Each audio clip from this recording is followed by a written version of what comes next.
Hi guys. So இன்னைக்கு ஒரு பெரிய ஒரு ஸ்கேம் வந்து எனக்கு நடந்தது. ஸோ இந்த மாதிரி யாருக்கும் நடக்கக்கூடாதுன்னா, தயவு செஞ்சு இந்த வீடியோவ முழுசா பாருங்க. உங்களுக்கு தெரிஞ்ச உங்க ஃப்ரெண்ட்ஸ் அண்ட் ஃபேமிலிக்கு கண்டிப்பா இத வந்து ஷேர் பண்ணி விடுங்க. எனக்கு நடந்த மாரி யாருக்கும் நடக்கக்கூடாது. அந்த ஒரு நல்லெண்ணத்துல நான் இத உங்களுக்கு வந்து ஷேர் பண்றேன். பார்த்துட்டு இருக்கவங்க எல்லாருமே நெறையா பேருக்கு முடிஞ்ச அளவுக்கு ஷேர் பண்ணுங்க.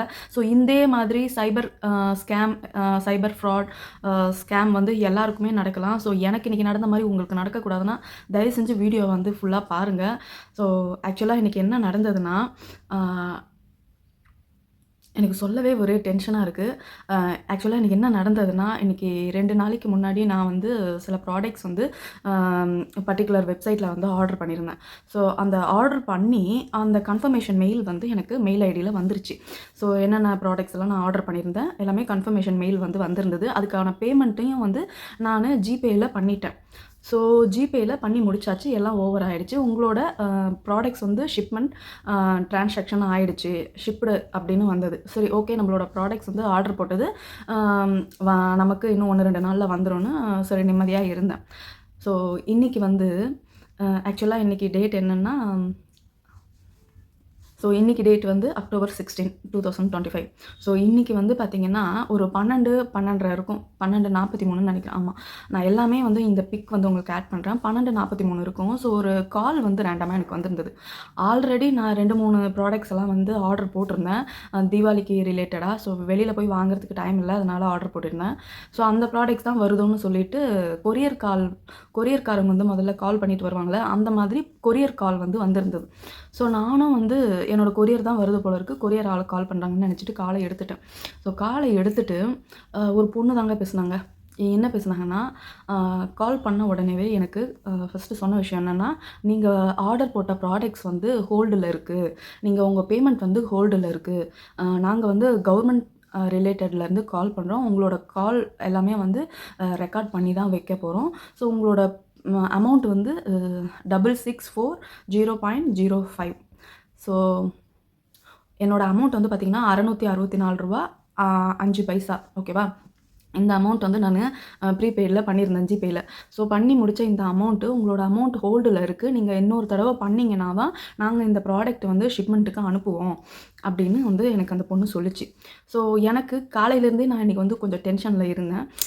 ஸோ அது ஒரு பர்சனல் டென்ஷன். ஸோ கொஞ்சம் டென்ஷன்ல இருந்தேன். ஆக்சுவலா வந்து எனக்கு ஒர்க் அவுட்டு, இந்த டென்ஷனு எல்லாம் சேர்ந்து ஏதோ ஒரு மாதிரி இன்னைக்கு இருந்தேன்.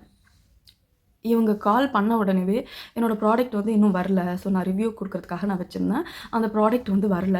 ஸோ வரலன்னா லேட் ஆகுமே அப்படின்னு சொல்லிட்டு, நானும் சரி என்ன எதுக்கு ஹோல்டுல வைக்கிறீங்க? நான் பேமெண்ட் பண்ணிடுறேன். நீங்க உடனே ரீபேமெண்ட் பண்ணிடுங்கன்னு சொல்லிட்டேன். ஸோ சொன்ன அடுத்த நிமிஷமே நான் வந்து பேமெண்ட் வந்து ப்ராசஸ் ஆக மாட்டேன்னுச்சு. ஒரு 2, 3 தடவ ஆகல.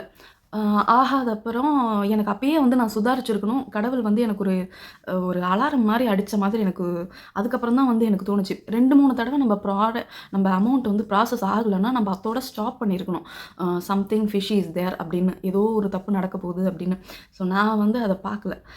சரிப்பா, நம்மளோட ப்ராடக்ட் வரணும். சீக்கிரம் அந்த ஏன் பேமெண்ட் ஆகலன்னு சொல்லிட்டு திரும்ப திரும்ப ட்ரை பண்ணிட்டு இருந்தேன். 4த் டைம் ட்ரை பண்ணும்போது ஆக்சுவலா அதோட பேமெண்ட் வந்து ஆயிடுச்சு. ஜிபே ஆயிடுச்சு. அதுக்கான ஸ்க்ரீன்ஷாட்டையும் வாட்ஸ்அப்ல அவங்க குடுத்துருக்கிற கியூஆர் நம்பருக்கு குடுத்துருந்தாங்க.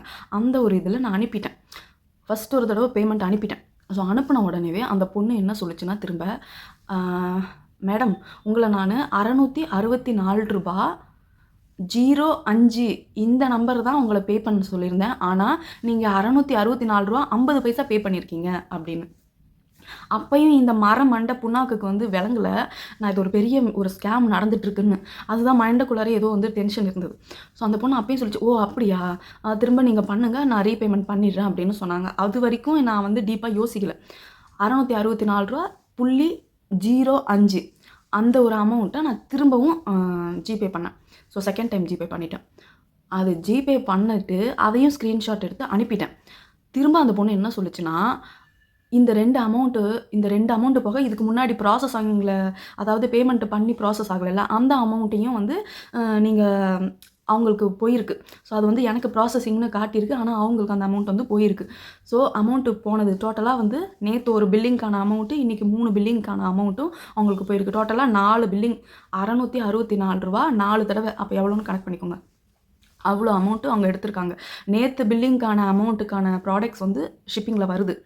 அத விட்டுடுங்க. மிச்சம் இந்த 3 பில்லிங்கோட அமௌண்ட் வந்து எனக்கு இப்போ வரைக்கும் ட்ரான்சாக்ஷன் ஆவல. நான் பண்றேன்னு சொல்லிட்டு ட்ரான்சாக்ஷன் பண்ணல.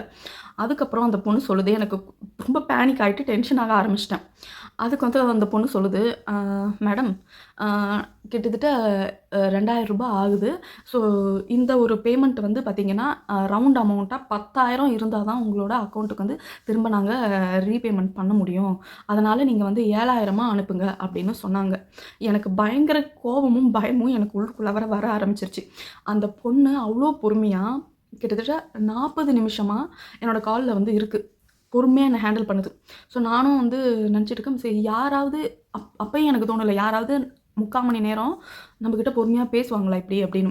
நானும் கோவத்துல அவங்கள என்ன சொல்லிட்டேன்னா, "நீங்க ஃப்ராட் பண்றீங்க.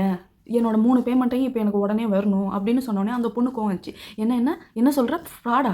நான் ஃப்ராடா இருந்தா இவ்ளோ நேரம் நான் ஏன் உன்கிட்ட ஃபோன்ல பேசணும்? எனக்கு வேற வேலை இல்லையா? நாங்க ப்ளூ டார்ட் கொரியர்ல இருந்து தானே கால் பண்ணோம். உங்களுக்கு ஜிபே ஐடி எல்லாம் அனுப்பியிருக்கேன். கியூஆர் கோடெல்லாம் அனுப்பியிருக்கேன் அப்படின்னு அந்த பொண்ணு தெளிவா சொல்லுது. நானும் அப்போ வரைக்குமே அவங்க பேசுறதெல்லாம் நம்பி ஓகே அப்படின்னு இருந்துட்டேன். அந்த 7,000 அனுப்புங்க அப்படின்னு சொன்ன உடனே தான் எனக்கு பதட்டம் ஸ்டார்ட் ஆயிடுச்சு. ஹெச்டிஎஃப்சி என்னோட அக்கவுண்ட் வந்து ஹெச்டிஎஃப்சி. அதில போய் பார்க்குறேன் என்னோட அக்கவுண்ட்ல எவ்வளோ டிடெக்ட் பண்ணியிருக்காங்கன்னா ரூ. 2,000 டிடெக்ட் பண்ணியிருக்காங்க. எனக்கு உள்ளுக்குள்ள பயம் வந்துருச்சு. நம்ம கஷ்டப்பட்டு வச்சிருக்கிற காசு ஓகேவா? ரூ. 2,000 டிடெக்ட் பண்ணி அவங்க சைபர் கிரைம் பண்ணிட்டாங்க. எடுத்துட்டாங்க மணிய. அது பேமெண்ட்டும் நானும் முட்டாள்தனமா பண்ணியிருக்கேன். 2 பேமெண்ட் பண்ணியிருக்கேன். 1 பேமெண்ட் எப்படி ப்ராசஸிங்கில ஆச்சுன்னு எனக்கு இப்போ வரைக்கும் புரியல. இது நடந்தது எல்லாமே வந்து வித்தின் 1 ஹவர்ல இது நடந்திருக்கு. ஸோ ரூ. 7,000 அனுப்புனீங்கன்னா தான் எனக்கு வந்து அந்த பேமெண்ட்ட ரீ அமௌண்ட் வந்து உங்களுக்கு கிரெடிட் பண்ண முடியும்னு சொல்லிட்டாங்க. நான் வந்து எனக்கு அப்ப தான் வந்து உள்ளுக்குள்ளார பயமும், டென்ஷனும் அதிகமாயிட்டு ஃபோன அப்படியே டக்குன்னு கட் பண்ணிட்டு ஹஸ்பண்ட்க்கு கால் பண்ணேன். ஹஸ்பண்ட் பேரு பாலாஜி. ஸோ ஹஸ்பண்ட் கால் பண்ண உடனே இந்த மாரி எல்லாம் சொன்னேன். அவரு பயங்கரமா என்ன திட்ட ஆரம்பிச்சுட்டாரு. ஸோ அது வந்து சைபர் ஃப்ராடுன்னு உனக்கு தெரியாதா? இந்த அறிவு கூட இல்லாமலா நீ வந்து ஃபோனெல்லாம் யூஸ் பண்ற? ஜிபேலாம் யூஸ் பண்றியா? அப்படி இப்படின்னு கன்னா பின்னான்னு கத்த ஆரம்பிச்சுட்டாரு. எனக்கு வந்து தெரியாம கிடையாது. எனக்கு ஆல்ரெடி உள்ளுக்குள்ளார வேற ஏதோ டென்ஷன் வந்து போயிட்டு இருந்தது. கூட வந்து காலையிலேருந்து ஒரு மாதிரி ஒர்க் அவுட் அதெல்லாம் வந்து கொஞ்சம் டயர்ட்ல இருந்தேன். ஸோ இந்த கால் பண்ணவங்க ரொம்ப ஜென்யூனா பேசுனாங்க. அவ்ளோ ஜென்யூனா பேசுனாங்க. ஒரு பொண்ணு அவ்ளோ ஜென்யூனா பேசியிருக்கு. ஸோ இதெல்லாம் நம்பி நானும் வந்து பண்ணிட்டேன். அப்புறம் தான் எனக்கு உட்காந்து அழுவுறேன். என்னால கண்ட்ரோலே பண்ண முடியல. இப்ப வரைக்குமே வந்து எனக்குள்ளார அந்த படபடப்பு பிபி வந்து அப்படியே ரைஸ் ஆகுது. எனக்கு அப்படி ஒரு கோவம் வருது. ஒரு பொண்ணு எதுக்குங்க இந்த மாரியெல்லாம் பண்றீங்க? ஒரு பொண்ணு இந்த மாதிரி இந்த காலத்துல யாரையுமே நம்பக்கூடாதுங்க. ரொம்ப தப்பு பண்றாங்க எல்லாரும். இதுக்கானது ரொம்ப அனுபவிப்பாங்க. ரூ. 7,000 திரும்ப கட்டுங்கன்னு வாய் கூசாம அந்த பொண்ணு சொல்லுது. நானும் வந்து ஒரு வேளை ரூ. 7,000 கட்டிட்டேன்னா, மிச்சம் அந்த ரூ. 2,000 நம்ம பணத்த வந்து அனுப்பிடுவாங்க அப்படின்னு நினைச்சுட்டு நானும் யோசிச்சுட்டு இருக்கேன். கடைசி வரைக்கும் அந்த பொண்ணு ரூ. 7,000 கட்டுன்னு மட்டும் தான் சொல்லுச்சே தவிர, அந்த ரூ. 2,000 டிரான்சாக்ஷன் பண்ணல. அதுக்கப்புறம் தான் எனக்கு இது வந்து ஃப்ராடு தான் அப்படிங்கிறது எனக்கு அப்ப தான் தெரிய ஆரம்பிச்சது. 1, 2 பேமெண்ட் பண்ணி, அதுக்கு முன்னாடி ப்ராசஸிங்கில ஃபெயில் ஆன பேமெண்ட்டும் அவங்களுக்கு போயிருக்கு. ஸோ, இதே மாதிரி இன்னொரு இன்சிடென்ட் 2 மந்த்ஸ் முன்னாடி எங்க வீட்டு வாசல்லயே நடந்தது. என்னன்னா, எப்பயுமே என் வீட்டுக்காரருக்கு சில ப்ராடக்ட்ஸ் போடுவாரு. அதுக்கான காரோட சில பார்ட்ஸ் ப்ராடக்ட்ஸ் எல்லாம் வந்து Amazonல போடுவாரு. அது எப்பயுமே வந்து வீட்டுக்கு வந்துரும். Most of the time payment அவர் பண்ணியிருப்பாரு. சம்டைம்ஸ் வந்து வீட்ல பணம் வாங்கிக்கோ, பணம் வாங்கி குடுத்துரு அப்படிங்கிற மாரி சொல்லுவாங்க. நாங்க வந்து ஜாயிண்ட் ஃபேமிலில இருக்கோம். அந்த மாதிரி தான் நெனச்சுட்டு அந்த கொரியர்காரன் வந்திருக்கான். எப்பயும் வர கொரியர்காரன், அந்த கொரியர்காரன் ஹஸ்பண்டுக்கு தெரிஞ்சவனும் கூட. ஆஃபீஸ்க்கும் அவன் தான் கொரியர் எடுத்துட்டு போய் வைப்பான். ஸோ இந்த மாரி நல்லா தெரிஞ்ச ஆளுங்க தாங்க தப்பு பண்ணுவாங்க. நல்லா தெரிஞ்ச ஆளுங்களேன்னு நம்பவே நம்பாதீங்க. கூட இருந்து அவங்க தான் இந்த மாரி வேலையெல்லாம் பண்ணுவாங்க. ஸோ அந்த ஆள் இந்த மாரி வீட்டுக்கு வந்து என்னோட ஹஸ்பண்டோட நேம கொரியர் சர்வீஸில இந்த மாரி டைப் பண்ணி, "உங்க ஹஸ்பண்டுக்கு கொரியர் வந்திருக்கு" அப்படின்னு சொல்லி எடுத்துட்டு வந்து குடுத்தாங்க. சொல்லிட்டு எப்பயுமே வர ஆளு. இவரும் ஏதாவது கொரியர் ஆர்டர் போட்டுக்கிட்டே இருப்பாரு. ஸோ அப்படின்னு நினச்சுட்டு அந்த கொரியரோட அமௌண்ட் வந்து ரூ. 500. அதில இருந்த ப்ராடக்ட் என்னன்னா, ஹேர் கலர் டை. ஸோ ரொம்ப கெமிக்கலா இருக்கும்னு நெனைக்கிறேன். ஏதோ ஒரு ஹோம் ப்ராடக்ட்ஸ் அதாவது சுயதொழில்னு சொல்லுவாங்கல்ல, அந்த மாரியான ப்ராடக்ட்ஸ். அதுக்குள்ளார எனக்கு தெரிஞ்சு சோப்பு தண்ணி வாசனை வந்தது. அது ஹேர் டைன்னுலாம் எனக்கு தெரியல. ஆர்கானிக் ஹேர் டைன்னு போட்டு என்னோட வீட்டுக்காரரோட நேமு, எங்க வீட்டு அட்ரஸ் எல்லாமே கரெக்ட்டா வந்திருக்கு.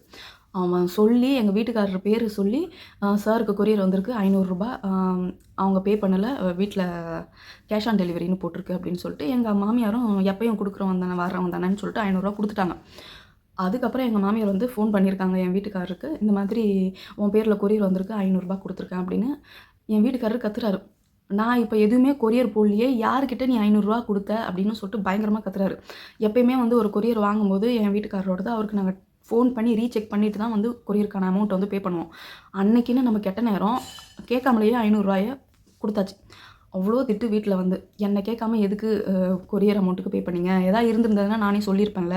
இல்லைனா ஃபோன் பண்ணியாவது ரீகன்ஃபர்மேஷன் பண்ணியிருக்கணும்ல அப்படின்னு சொல்லிட்டு அவ்வளோ கத்துனாரு. ஸோ இந்த மாதிரி 2 இன்சிடென்ட் ரொம்ப பேட்லி நடக்குதுங்க. ஸோ இந்த மாதிரி லட்சக்கணக்கில் பல லட்சம், பல ஆயிரங்கள்லாம் ஏமாந்தவங்க நெறையா பேர் இந்த லிஸ்ட்டில் இருக்காங்க. இன்றைக்கி நானும் அந்த லிஸ்ட்டில் ஆயிட்டேன். இதை பற்றி எல்லாம் எனக்கு தெரியாமல் இல்லை. தெரிஞ்சுமே வந்து நம்மளுக்கு இந்த மாதிரி நடக்குது. ஸோ நம்ம வீட்டுக்கு ரெகுலராக கொரியர் வர்றவங்களோ இல்லைனா வந்து கொரியர் சர்வீஸ்லேருந்து நம்மளோட நம்பர் எடுத்து இந்த மாதிரி ஸ்கேம் கால்ஸ் எல்லாம் பண்ணுறாங்க. ஸோ ஓடிபி சொல்லுங்கள், இந்த மாதிரி லிங்க் அனுப்புங்க, அந்த மாதிரிலாம் சொல்கிறாங்க. தயவு செஞ்சு உங்கள் வாட்ஸ்அப்புக்கு ஓடிபி வந்துச்சுன்னா தயவு செஞ்சு அந்த ஓடிபியை டச் பண்ணாதீங்க. அந்த லிங்க்கை டச் பண்ணாதீங்க. உங்கள் பேங்க் அக்கௌண்ட் கூட ஃபுல்லாக எல்லா பணத்தையும் உறிஞ்சிருவாங்க.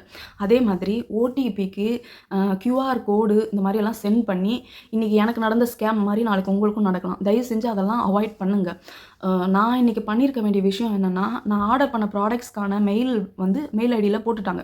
உங்களோட ப்ராடக்ட்ஸும் ஷிப்டுன்னு வந்துருச்சு. ஸோ அதோட நான் விட்டுருக்கணும். ஆனால் உங்கள் பேமெண்ட் ஹோல்டில் இருக்குது அப்படின்னு சொல்லி நீங்கள் திரும்ப பே பண்ணால் தான் அந்த அமௌண்ட்டை நாங்கள் உங்களுக்கு கிரெடிட் பண்ணுவோம். இப்படின்னு ஒரு குழப்பத்தை க்ரியேட் பண்ணி கவர்மெண்ட்லேருந்து தான் நாங்கள் கால் பண்ணுறோம். இப்படின்னு ஒரு மாதிரி நம்பகமாக பேசி எல்லாம் பேசி இன்றைக்கி அந்த சொதப்பல் வந்து நடந்திருக்கு. இதில் நல்ல விஷயம் என்னென்னா, நான் 7,000 பே பண்ணாமல் இருந்தது தான். சப்போஸ் நான் அதையும் பே பண்ணியிருந்தேன்னா ரொம்ப கஷ்டமாக இருந்திருக்கும். நான் அவ்வளோதான். நான் என்ன பண்ணியிருப்பேன்னு எனக்கே தெரியாது. எனக்கு அந்த அளவுக்கு இன்றைக்கி பிபி ரைஸ் ஆச்சு. கோவம் வந்துச்சு. சப்போஸ் நீங்களும் இந்த மாதிரி உங்கள் வீட்டுக்கு யாராவது கொரியர் பர்சன்ட் வந்தாங்கன்னா, தயவு செஞ்சு யார் பேருக்கு கொரியர் வந்திருக்கோ அவங்ககிட்ட ஃபஸ்ட்டு ரீசெக் பண்ணுங்கள். கேஷ் ஆன் டெலிவரி பண்ணும்போது. இல்லைனா வந்து கார்டு பேமெண்ட்டுனா ஒன்றும் பிரச்சனை இல்லை. உங்களுக்கு வீட்டுக்கு வந்து உங்கள் கையில் கொடுத்துருவாங்க. கேஷ் ஆன் டெலிவரி நீங்கள் ஆர்டர் பண்ணாதப்போ ஒரு ப்ராடக்ட் வருதுன்னா தயவு செஞ்சு பணம் கொடுக்காதீங்க. ஏன்னா வந்து என்னென்ன நீங்கள் கொரியர் போட்டிருக்கீங்களோ ஃபஸ்ட்டு அது பேப்பரில் எழுதி வையுங்க. அப்போ தான் நம்மளுக்கு வந்து நம்ம என்ன ப்ராடக்ட்ஸ் வந்து கொரியர் போட்டிருக்கோம், ஹஸ்பண்ட் என்ன போட்டிருக்காரு அப்படிங்கிறது வந்து தெரியும். லிங்க் அனுப்புனாங்கன்னா தயவு செஞ்சு லிங்க்கை டச் பண்ணாதீங்க.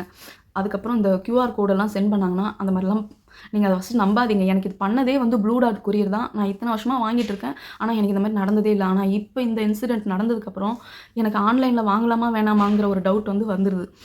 ஸோ இதில் ஆன்லைனில் நம்ம ப்ராடக்ட் ஆர்டர் பண்ணதில் பிரச்சனை இல்லை. கொரியர் சர்வீஸ் மேலே தான் பிரச்சனை. அவங்க தான் இந்த மாதிரி ஸ்கேம்ஸ் எல்லாம் வந்து பண்ணுறாங்க. ஸ்விக்கியாக இருக்கட்டும், சொமேட்டோவாக இருக்கட்டும், எந்த ஒரு இதுலேயுமே வந்து இந்த மாதிரி ஸ்கேம் கால்ஸ் வந்ததுன்னா இந்த மாதிரி அமௌண்ட் பே பண்ணுங்கள், இது பே பண்ணால் தான் அது வரும், இந்த மாதிரி பண்ணால் தான் அது வருது அப்படின்னு எதாவது சொன்னாங்கன்னா தயவு செஞ்சு நம்பாதீங்க. எனக்கு வாட்ஸ்அப்பில் ஒரு கியூஆர் கோடு அனுப்புனேன். அந்த சர்வீஸ் வந்து ப்ளூ டாட்னு தான் போட்டிருந்தது. ப்ளூ டாட்டோட அந்த லோகோ வந்து யார் வேணாலும் டவுன்லோட் பண்ணி அதில் வந்து வைக்கலாம். ஸோ அதுதான் அந்த நேரத்தில் நம்மளுக்கு வேறு ஏதாவது டென்ஷன் மைண்டில் இருந்து அதை நம்ம வந்து விட்டுருப்போம். ஸோ அந்த மாதிரி தான் இன்றைக்கி எனக்கும் நடந்தது. என்னால் அழுது எனக்கு இன்றைக்கி அவ்வளோ தலைவலி வந்துருச்சு. ஸோ இது ஆஃப்டர் ஆல் 2,000 தான் நினைக்கலாம், சொல்லலாம். பட் ஆனால் வந்து எனக்கு இதை பற்றி நாலேஜ் இருந்துமே வந்து நான் இன்றைக்கி இந்த மாதிரி கோட்டை விட்டு நிற்கிறேன். ஸோ நீங்களும் இந்த மாதிரி உங்களை காப்பாற்றிக்கோங்க. ஸோ முடிஞ்ச அளவுக்கு உங்கள் வீட்டில் இருக்கிற பெரியவங்களுக்கு, உங்கள் அம்மாங்களுக்கு, ஃப்ரெண்ட்ஸ்க்கு இதெல்லாம் ஷேர் பண்ணி விடுங்க. தயவு செஞ்சு ஷேர் பண்ணுங்கள். இங்கே கொடுத்துருக்குற ஃபோட்டோஸ்லலாம் தெரியும் நான் என்னென்ன மாதிரியானதெல்லாம் இன்றைக்கி எனக்கு நடந்தது அப்படின்னு. ஸோ அதனால் கொஞ்சம் அலர்ட்டாக இருக்க பாருங்கள்.